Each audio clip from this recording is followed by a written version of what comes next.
Hey guys, so big topic today. We are going to be looking at the difference, we're going to be conversing about the differences between CRNAs and physician anesthesiologists.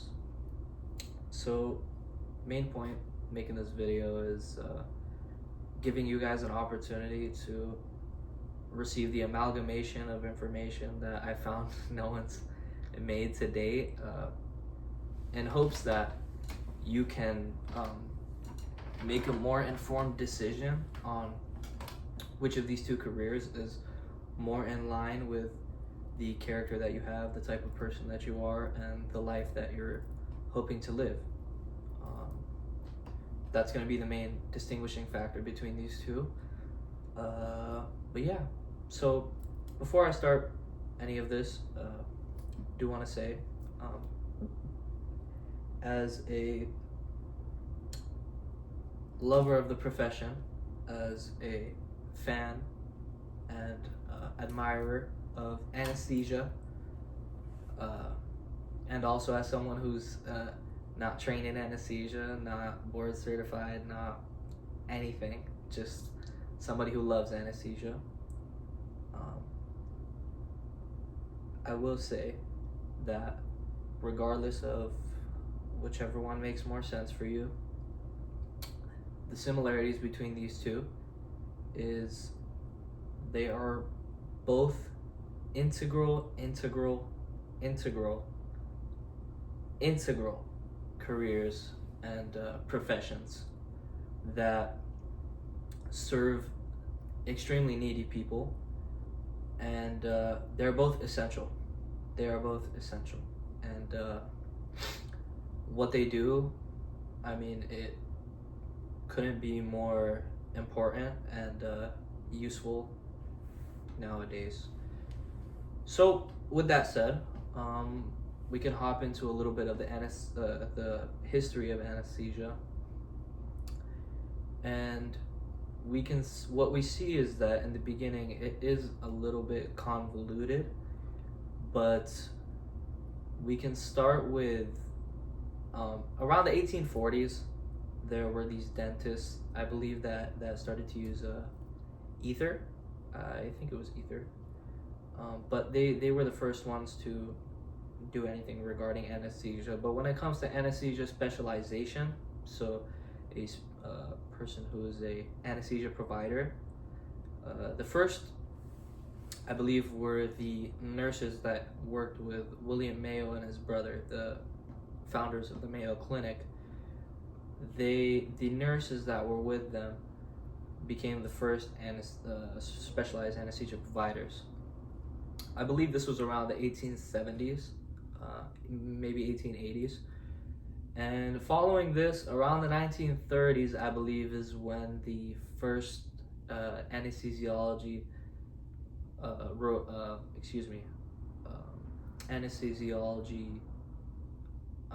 residency was founded. So lots of history and anesthesia from both the medical and nursing perspective. Obviously the nursing one probably has about a 50 to 60 years head start, but what we see nowadays, fast forwarding, is multiple different types of practices. So it's mostly going to be dependent upon your state's legislation, but hospitals have the choice after that. So we can go through all of them. In all states, CRNAs and physician anesthesiologists are able to practice anesthesia. Now, in all of the states, there's an ACT model, which is an anesthesia care team model available, where a physician is overlooking CRNAs and or AAs, anesthesiology assistants, in the administration of anesthesia. What's also available in every state is a physician-only practice, which is where physicians sit their own cases, which means that they're the ones sitting down and actually providing the anesthesia in every case. Um, in some states, which are called opt-out states, we see the opportunity for CRNAs to practice independently, so under no supervision of any physician anesthesiologists. Their responsibilities and duties are equal to their interchangeable with a physician's responsibilities and practices and duties in these types of models. Now, what we're not going to see anywhere is AAs practicing independently. The only type of AA practice we're going to see in the United States, which is only available in a few states, AAs are only available to practice in certain states. Honestly, I'm not informed enough to say what those states are or how many there are, but I am informed enough to say that the only approved practice for AAs in the United States of America is under the supervision of physician anesthesiologists. So they're going to be part of that ACT model. So with that said, we can talk about what influences these scopes of practice and types of practices in the modern day. And I should mention, when I said that hospitals have the final choice, in states where they have the option, an opt-out state, hospitals can choose to opt out or stick with, physician-only practice or ACT model. So it's completely at the discretion of the hospital, depending on that state's legislation. But yes, with that said, we have very large advocacy groups, which consist of the ASA, which is the American Society of Anesthesiologists, and the AANA, which is the American Association of Nurse Anesthetists. So these are going to be the two driving factors in lobbying certain legislation in support of practice of either of the careers. Now again, this does seem to be like a controversial topic nowadays online.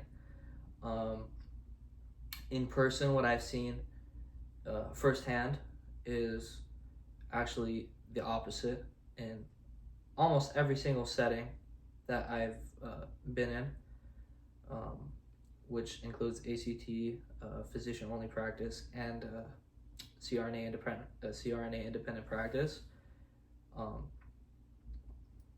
Well, what I've seen in the ACT model when working together is a synergy that I have not seen in a professional environment before. And the reason for this, I believe, is that regardless of whether they're CRNA or physician anesthesiologists, these anesthesia providers have had to get to that point by sacrificing, and specifically sacrificing their characters. They had to mold themselves in a way that requires humility and diligence. And with that said, humility and diligence, for as long as those two careers require training, requires a certain type of character. And I believe that type of training has caused changes in character to these anesthesia providers that helps them understand one another. And they really do put down the statement, no one scratches your back quite like you do. This is the first time, this is the only career, or the only professional area of practice that I've seen that this statement is not true. I'm sure there are others, but in anesthesia, I've seen that the CRNAs and the anesthesiologists who work together are able to help one another better than they can even help themselves. And I'm sure that that's from providing insight and experience that one has not had um, to each other. And so when a CRNA asks a physician anesthesiologist about a certain thing, they might have more experience or more nuanced, informed opinion that can really support that CRNA in a way that they couldn't have done for themselves. And vice versa is true. In large academic centers, a experienced CRNA might be overseeing a anesthesiology resident and be able to provide some insight that anesthesiology resident was not going to deduce themselves. And yeah, it's really an amazing thing. But with that said, these two groups, the ASA and the AANA, these two organizations,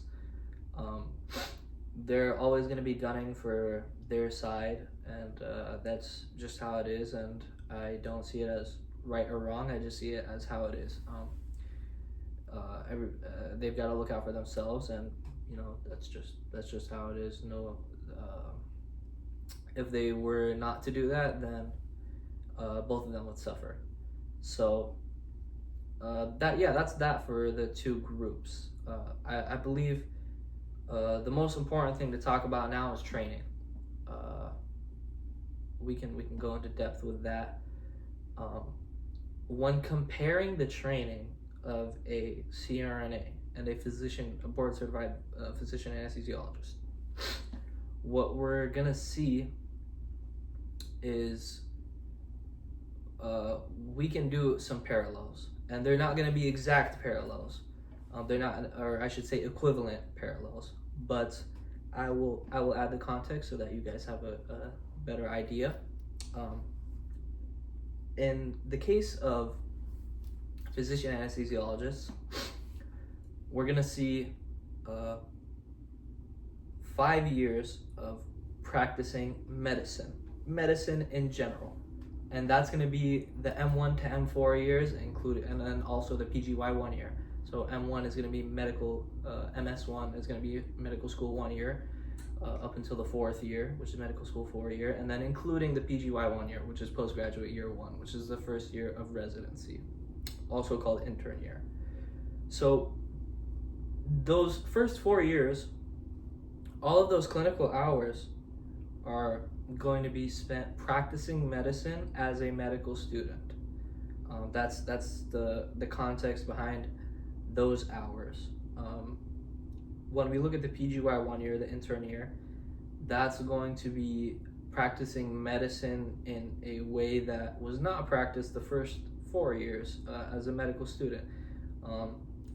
And the differences are going to look a lot like having the opportunity to prescribe and write orders and teach medical students and oversee them in the hospital. So that's the context behind those 5 years. So when we look at the ASA quote how many hours a board certified physician anesthesiologist completes in order to become board certified, I don't remember if the exact number of clinical hours was 12,000 or 15 to 16,000, but those 5 years are going to be a majority of that time, and that's what that time is spent doing. And the parallel to that, and on the CRNA side of things, is the beginning of nursing school, which is in most cases going to be your junior year of university, and all the way up until right before you get into CRNA school. That's going to be spent practicing nursing. So just how the MS 1 year up until PGY 1 year is spent practicing medicine in general, the first year of nursing school up until the the time right before getting into CRNA school is going to be spent practicing nursing in general. Technically speaking,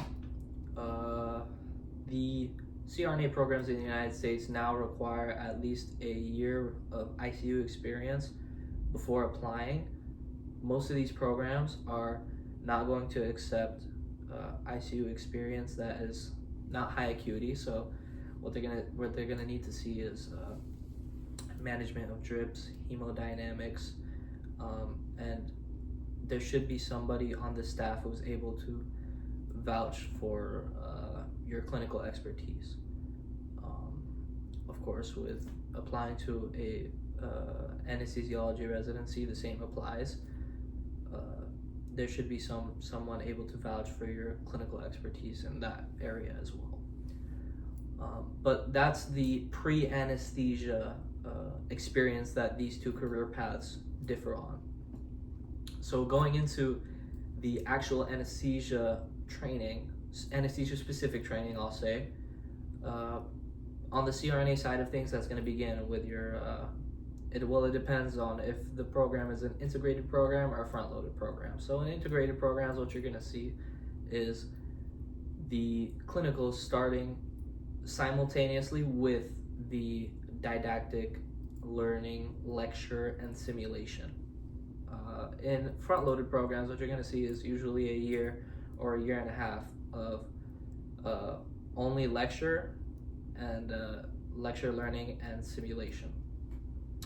And following that, I believe is going to be all clinical rotation and completion of the DNP project, because all CRNA programs are now doctoral degrees.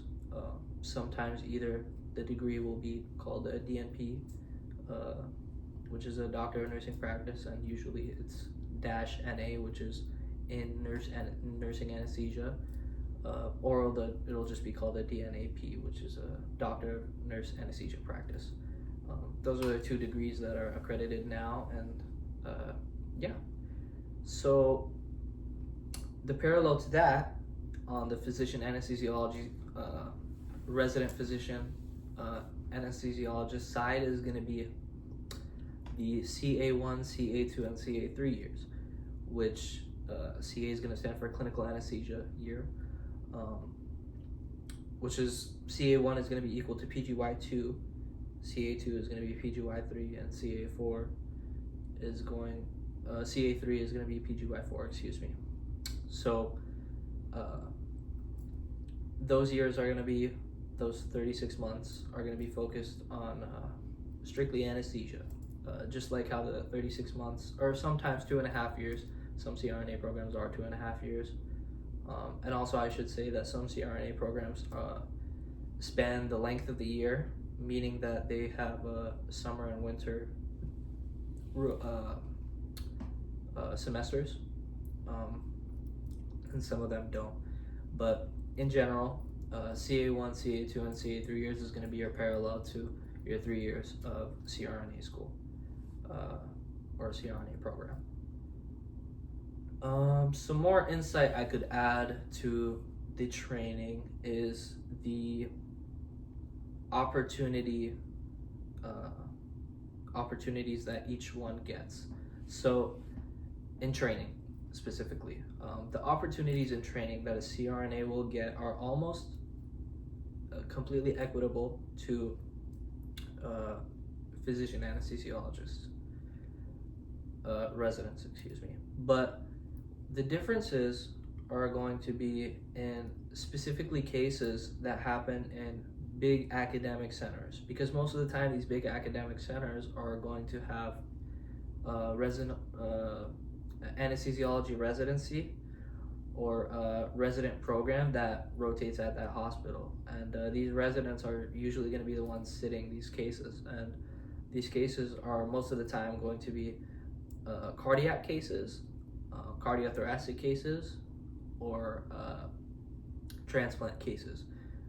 Sometimes you will see that this is the case with neuro cases, but speaking with program directors and faculty of CRNA programs, there seems to be a good amount of equitable opportunity for CRNA students to practice neuro cases.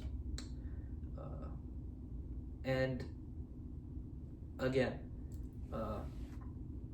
these are going to be the little specific differences between the training of a physician anesthesiologist and a CRNA.